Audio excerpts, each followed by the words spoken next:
Hey friends, welcome to 1 Minute with Monée, a podcast where we help busy adults live life with balance and harmony 1 minute at a time. I'm your host Monée, owner of Time Managed LLC, a premium concierge and personal assistant business. Visit our website, timemanagedllc.com, for more information about our services. Each week, I bring you practical advice, expert interviews, and real-life strategies to help you navigate your lifestyle and manage your responsibilities, reducing stress and fostering better health. We ensure there's something to empower every aspect of your life. So whether you're here to listen and get tips or looking to hire a concierge, this is the place for you to become less stressed and live life with more balance. Hello, and welcome to the next episode of 1 Minute with Monée. Today, I'll be interviewing the founder and CEO of the National Concierge Association, Sara Ann Kasner. Welcome, and thank you so much for being here. Oh, thank you for this wonderful opportunity. I'm so happy that you asked me to do this. Yes, there's no other that I could have asked because you have been in the concierge service industry for a very long time. You're one of my early mentors as I started my That's true. business. So I've learned a lot from you as well as others in the organization. So you are the only one I would feel comfortable with asking because of your expertise. Well, thank you so much. Yeah. Well, let's just jump right in. Tell me a little bit about yourself. I know a little bit about your background, but spend a few minutes and acclimate the audience to who you are and what you do. Well, where do I start? I have been doing concierge services for a very long time. In fact, when I added up, it's probably somewhere near the 32, 33 year mark. So way back when, um, I had been in the real estate field and kind of burned out and thought, well, what am I going to do with the next chapter of my life? I'm the mother of three sons, and the youngest son was now leaving the house. And a little bit of empty nest syndrome had set in, even though I always knew that I wasn't going to be one of those lunch ladies that could stay home and just kind of enjoy my freedom now that I didn't have children in the home. But so I was deciding that I wouldn't be in the real estate field anymore and decided I would take the summer off that year. And I think that was way back in about 1992. So again, it goes back a few years. But at that time, for maybe 2 days, I thought, well, this is fun. It's summertime. And as you know, summertime in Minnesota is beautiful. We have actually warm weather as opposed to all winter long in the snow. Yeah, believe it or So not. this was like in August of that year. And I was definitely trying to decide, okay, what are you going to do with yourself? I love to garden. We have a backyard pool, and at that time I had a little dog named Bitsy Francis Consuela, who is no longer with us, of course.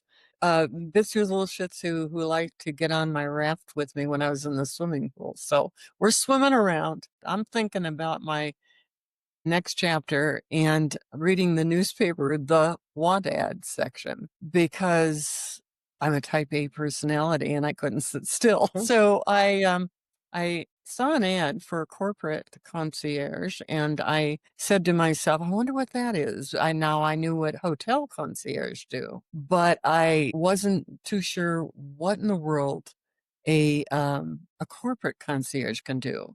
Well, to my surprise, I called the number. The gentleman who answered the phone was the property manager of a Class A office tower in downtown Minneapolis. And he said, can you come down now to talk with me? I said, yeah, certainly. I'll change clothes and I'll be down. So I went down, and to my surprise, after about talking to him for a little while, he hired me right on the spot.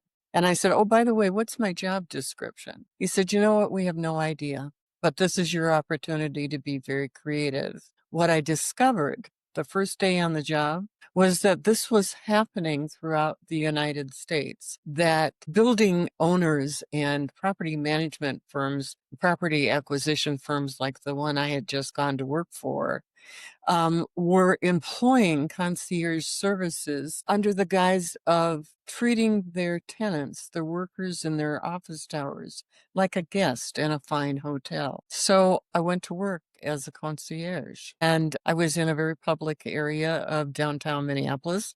As you know, we have skyways that are about 9.5 miles long now, but at the time they were only about 5 miles. And all of the businesses that were springing up there were like, we've never heard of a corporate concierge. Well, I said to myself, this is brand new and not sure what I'm going to do with it. Now, to be sure, the tenants in that office tower started asking me beautiful questions like, how do I get into a restaurant on a busy Friday night? Or they wanted tickets to the theater. As you know, Minneapolis, downtown Minneapolis, has a very lively Broadway show season. Yeah. And they started saying, how can I get the good seats for that? So I thought to myself, you need to go and have relationships with those venues, with those theaters, with those restaurants, and more. And that was how I began. I love that. That's such a great story. And you didn't know what you were walking into, but you are really good at what you do. And many people are likely familiar with a travel concierge or through their Amex or a concierge at a hotel. But that industry to focus on a corporate concierge, like you said, was new to people. And even today, I come across people who, when I explain how I want to scale my business, they question, oh, well, what else could you do or would you do besides your private clients? In your experience, what are the ways that you've helped your customers, whether it's through Well, corporate? Monet, it's one of those things, like, as you never know what's coming in the door from day to day. That's the beauty of it. I love a challenge. I'm sure Exactly. you do. But for me, back when I started, and I'd like to share a little bit about what the industry was like back then, Mm. because I didn't have the internet. The internet was just getting started in 1992. You're probably too young to remember this, but we didn't have cell phones either. I remember Cell it. phone, yeah, cell phones were just starting to appear. People were calling them electronic phones. They weren't really calling them a cell phone way back in those days. And businesses were like, okay, you're an employee. You want what? And so it took me a while to convince them that I really did need a computer at my desk and I needed a cell phone to carry around so that the tenants in our office tower could contact me anytime of the day. And I found out to the night too. I ended up being available to those early clients 24/7, and I still am. And by the way, once I mastered the concierge services in the office tower I got hired for, well, what one property manager has in their building, the next one wants. Of And course. so I got recruited to move over to another tower, and I ended up with 5 office towers, 5 Class A office towers in the Twin Cities, 3 in downtown Chicago, and 2 in Indianapolis and other places where the company was located. So I ended up with employees throughout the Midwest that could help me and support me, but I also had a marvelous support staff all the way down the line who could help when I got busy. Now, having said all that, it's a huge job. You cannot do this job without also doing some world-class networking and other things. And I know that, you'd like me to speak on that as well during this call. And I'm happy to, whatever you'd like to know about it. But I can tell you that the industry has not changed in the fact that I am still getting unusual calls. For instance, one of the things that I've done with my clientele over the years, one of the stories that I can tell you, discretion, of course, it is about 99% of valor. Well, it is in our profession too. For You sure. know that. So I can't name names, but I can tell you about some of the things I've done. And one of them is notable. I had a very wealthy client who was going to meet, I had a private audience at the Vatican in Italy and was definitely thinking about taking his family along, which he did. What he wanted was in his hotel room when he got into Rome it was Christmas Eve. So he wanted his presents underneath the tree wrapped and waiting for his family to have their own private Christmas, as well as the fact that he was going to the Vatican and he needed restaurants and he needed all kinds of jazzy things to do while he was in Rome. And I helped him with that trip, and it was a win-win for both of us. Now, how did I do that? Well, as I said a few minutes ago, you're dead in the water without doing some world-class networking. It's an Exactly. important component of what we do. It isn't, in spite of all of our technology, and we'll talk about how that's helped us, but Mhm. in spite of the technology advancements and AI and all of the things that that brings, and it's exciting where it's going, but it's also that personal touch that we bring to our clientele, that one-on-one where a client can call you and say, "Hey, Sarah Ann, I'm going to Door County in Wisconsin or Orlando, Florida, or wherever they're going, or Rome, Italy, like this client of mine did." And, to have things go right, you need to have a team of expert in your hip pocket at all times, no matter where it is that you're doing. And you do that only one way, and that's by networking. Just Exactly. flat out successful networking, having Mhm. relationships. Yeah, and those relationships are important, of course, to make sure your clients can trust that they can call you. So discretion, resourcefulness, and there's a piece that comes with that, with knowing that you can pick up the phone and whatever you ask your concierge to do, they can get it done. And they don't know that you're not doing it yourself. They don't know that you're calling on your network. But then on the flip side, you've also built those relationships with your vendors, with people in other cities. So if you need anything, you do have a network of people who are an extension of you that you can use in your business.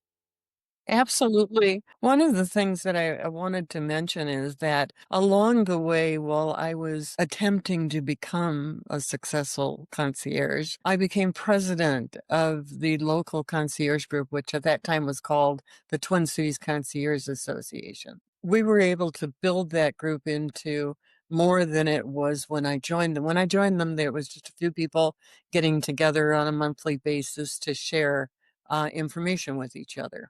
And I was able to build that within the year to an 89-member group, including all of the affiliated businesses that I needed to do business with on behalf of my clientele. So it's really important that you do local. But then as we moved along, I realized that my clientele was traveling. They were taking their partners with them on business or pleasure, and sometimes their families, like the gentleman in Rome. And so wherever they were going, I needed to have people there that I could contact.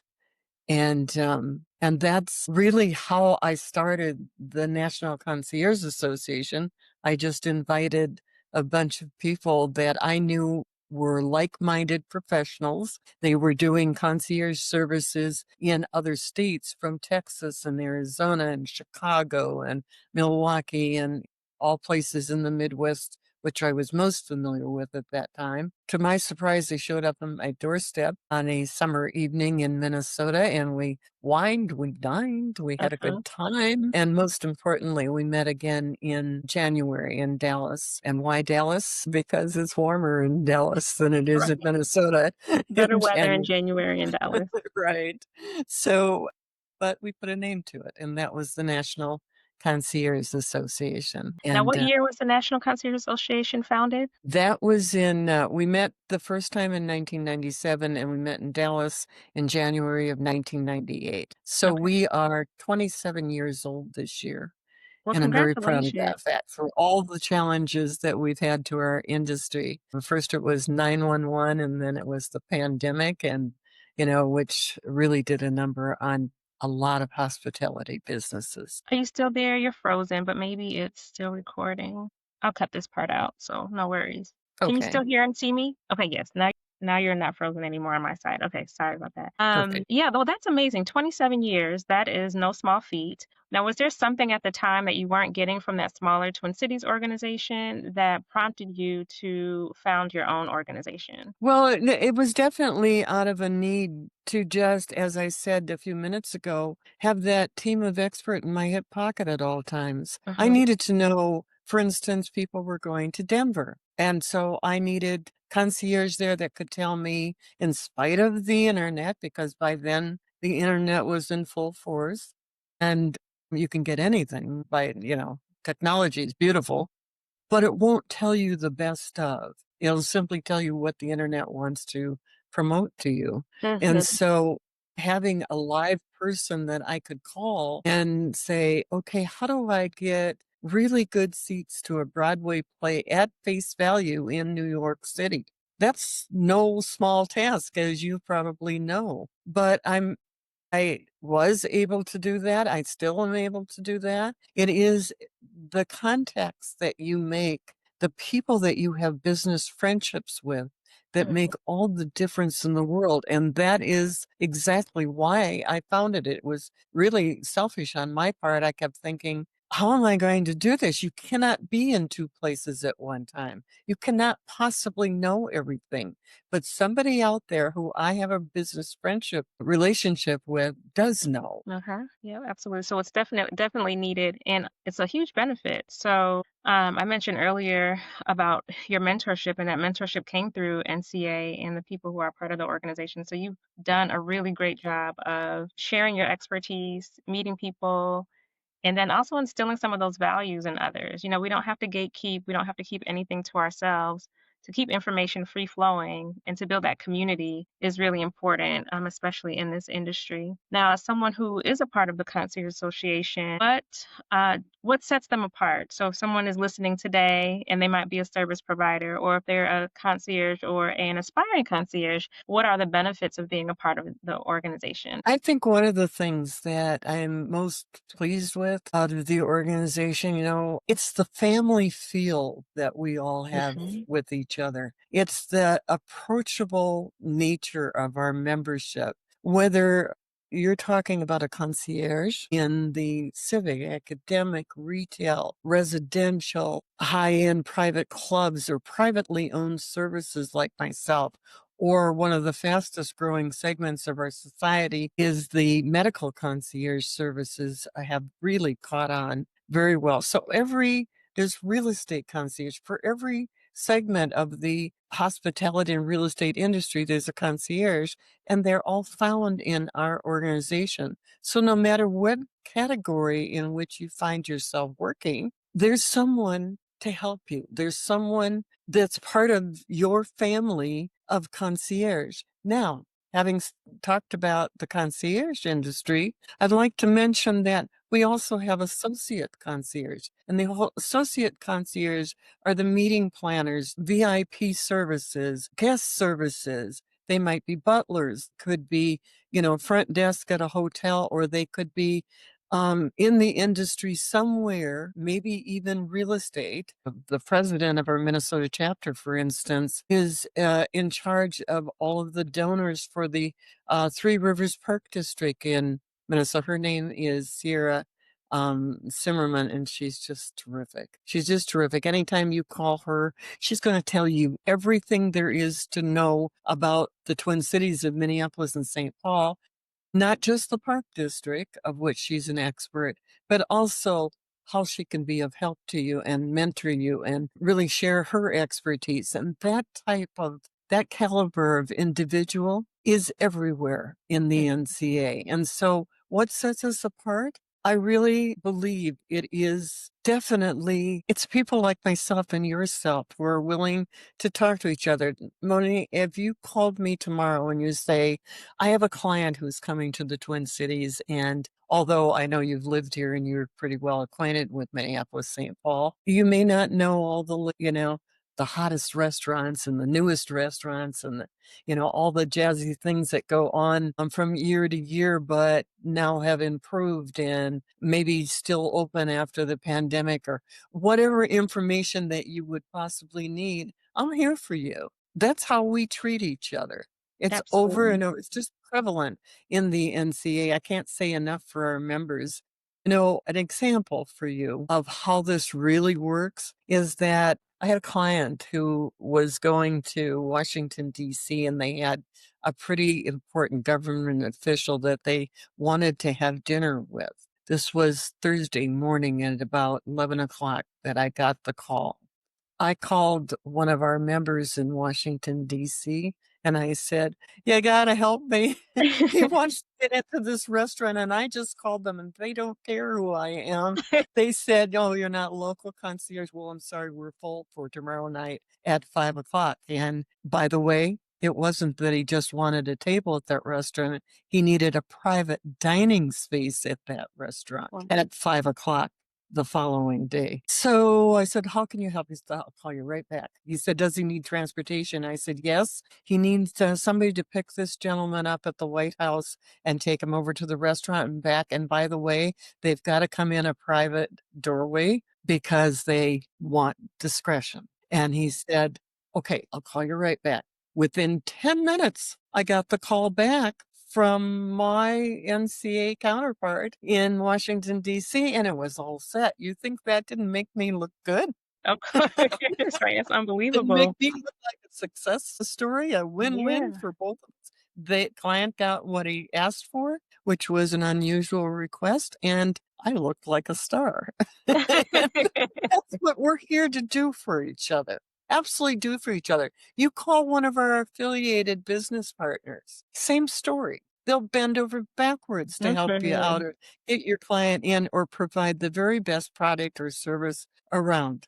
So what sets us apart? Again, I guess the public might call it networking. We call it family. Yes, a great big family. And the beauty about it also, and I've experienced this recently, is that they don't have to have known you for a while. I think saying that you're a part of NCA, it's instant. It's like, oh yes, this is my family member. Let me help them out. It's as simple as that. You don't have to do the legwork to build the relationship. It's kind of there once you sign up. But of course, you do have to cultivate it through our programs, such as the educational programs, the conferences, and things of that nature. So it's not just about being able to pick up the phone. There's also components of education and other networking, but the foundation of NCA is built on that family, and that's what we can stand on when we are in need of resources throughout the world. Because recently I came across a few people who are in the at-large chapter with me who are in Mexico, I believe, and also South Africa. So this is a worldwide organization. That's not the only place. We have, I believe there are 11 countries of the world now. Mm, And of course, we're in 15 or 16 states. I'll have to go back to Madali Finstead, our wonderful executive vice president of membership outreach, and ask her to find out for me exactly where we are. But yes, we are in 11 countries of the world and throughout the United States. So we are definitely international. And mhm. I know that you've met Sergio Blancardi, who's on the board of directors of our at-large chapter. It's a wonderful group. Network. Some of those people are getting up at 2 and 3 o'clock in the morning to attend a virtual meeting. That's how much Exactly. we have in common. We care so much. The passion in our industry for what we do and how we are of service to other people is inspiring. It's Yep. just inspiring. You ask Yep. any one of those at-large people, you've met Jesse James Jennings III, who is Mhm. the president of that at-large chapter. He's fabulous, and he's co-hosting the conference with me for next summer. So I can't wait. I he's can't wait. coming out of that. Can you talk to us about the various designations that you have as an organization? Yes, indeed. For concierge and associate concierge, excuse me, we have a very special designation. I want to preface what I'm about to say by saying that along the line in building our organization, we realize that every industry has its own designations that set you apart as a professional. And so we came up with the concierge certification. Now, how do you qualify for that? As you can see, I'm wearing a very special pin. My pin has a little gavel underneath it indicating that I'm the founder, but nevertheless, the pin indicates that I'm uh, certified by a national/international organization.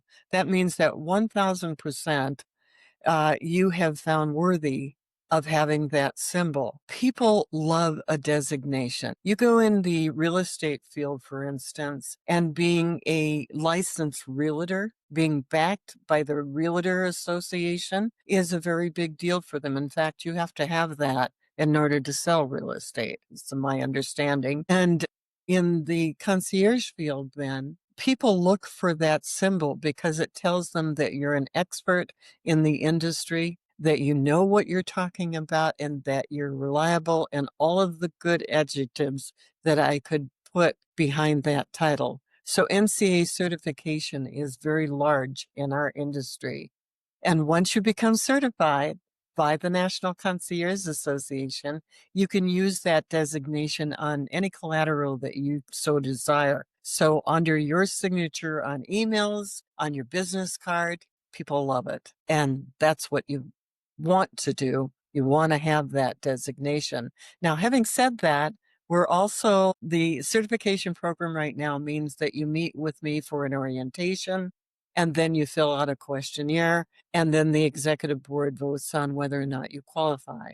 Going forward, however, we now have NCA Plus, which is part of the thinkgreatacademy.com, an organization that is headed by one of the best experts on leadership, Eric Thurwanger, who has helped us put together a certification program that in the future, in the coming months, will be ready to launch. And it will be all about going through that process online by proving that you are worthy of the designation or taking training for that designation. So listeners can look forward to that. You can learn more all about it on our website at ncakey.org. Awesome. That sounds exciting. And I have my pen. I'm not wearing it today, but I have mine. So I've been through the process. And the common theme with all of this is a dedication to excellence, right? So excellence in your service Not to your just clientele. excellence, it's dedication and a passion for phenomenal service, for a premium level of service. There aren't enough adjectives to really explain how the rest of us feel. I think it's that all of us have one thing in common. You know, depending on what category of concierge or associate concierge or even affiliated business partner you are in the NCA, I think that the truth is that we all have commonalities. And one of those is that every time up to bat, I want to hit a home run. Yep. You know, when my client calls me and says, Sarah Ann, can you, and then fill in the blank, whatever the request is, I'm going to do anything in my power to make it happen. But you know what? I'm not alone. Everybody in our industry, every soul in our industry is so beautiful. They're just so interested in not just doing a good job. I often say, people say, you know, well, how did you become a concierge? Did you go to school for this or what? I think I was born to do this.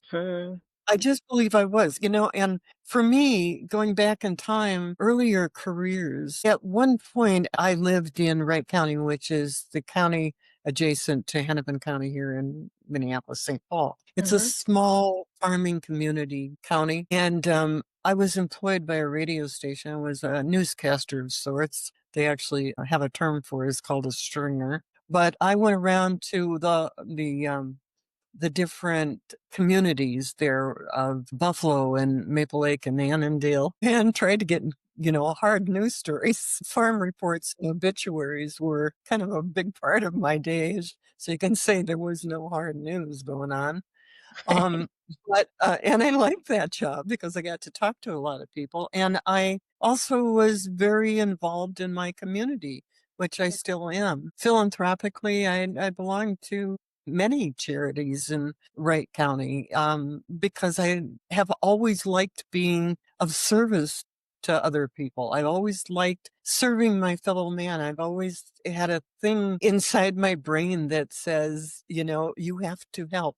You have to be the answer person. You have to be it for people who want whatever from you. Sometimes that's to my detriment because I'm up at midnight, 1 o'clock making plans for other people.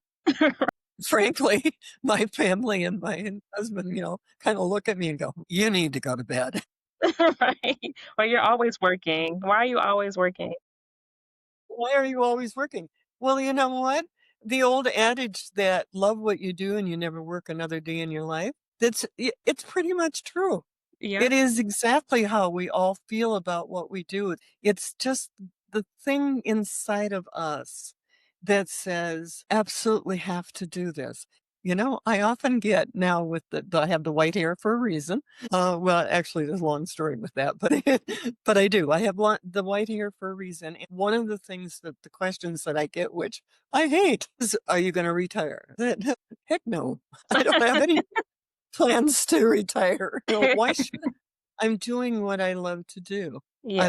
I still love talking to people. I still love being of help. Everybody I know in our industry feels exactly the way I do.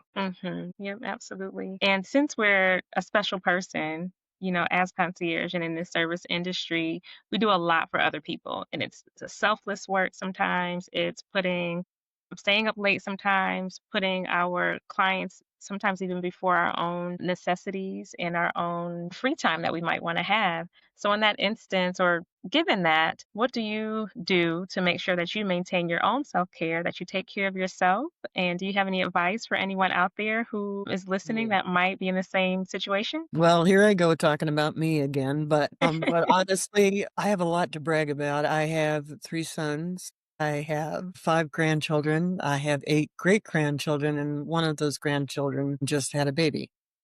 Oh, So I'm a congratulations. great-great-grandmother. Okay. And one of the things that I love to do to relax is to be with my family. Absolutely, I make time for that. That's hmm number 1. That, anytime that I can spend time with all those great people. We have as I mentioned before, we have a backyard pool, and when they all get together, there's a mob in my backyard between the spouses and the kids Yeah. and everyone.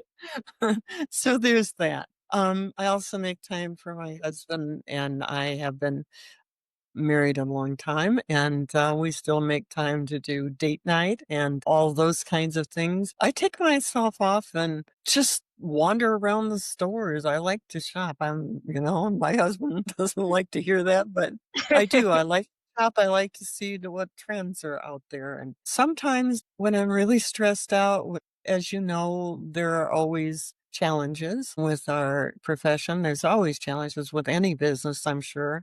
With ours, because we want things to go so right when things kind of don't. And I don't know about you, but I'm somewhat of a perfectionist. So it has to be a perfect outing for whoever calls me, and it has to be a perfect time at the theater. And if they go to the restaurant, they have to like the food. And Right. you know how that can go. Yes, yes, yes. It depends if whether or not they like the play. But nevertheless, when you get stressed out, I've been known to get in my car and I'll just drive around one of our beautiful lakes. We have 16,000 lakes in this state I live in. hmm And Minneapolis-St. Paul has quite a few of them. We're the city of Yeah. lakes. And so I like to take the car and just drive around the lake, drive around the parks, just kind of get it together and may or may not even listen to music at that point. Just a little alone time is good for the soul, and you Absolutely. absolutely need that. I That's never my story. underestimate the value of rest, rest without apology. Right. Exactly. Rest without apology. I love that. Well, thank you so much for being here. Do you have any last words of advice or anything that you'd like to leave our audience with? Well, one of the things that I think sets me apart with my services, no matter what I'm doing, I'm accessible to my clients. And I Mhm. mean that. There are times when definitely you're on vacation or you're, doing something just for yourselves and you have to kind of cut it off so that you can be in the moment with those you love. Mhm. But I also love my clients. I have a close relationship with them.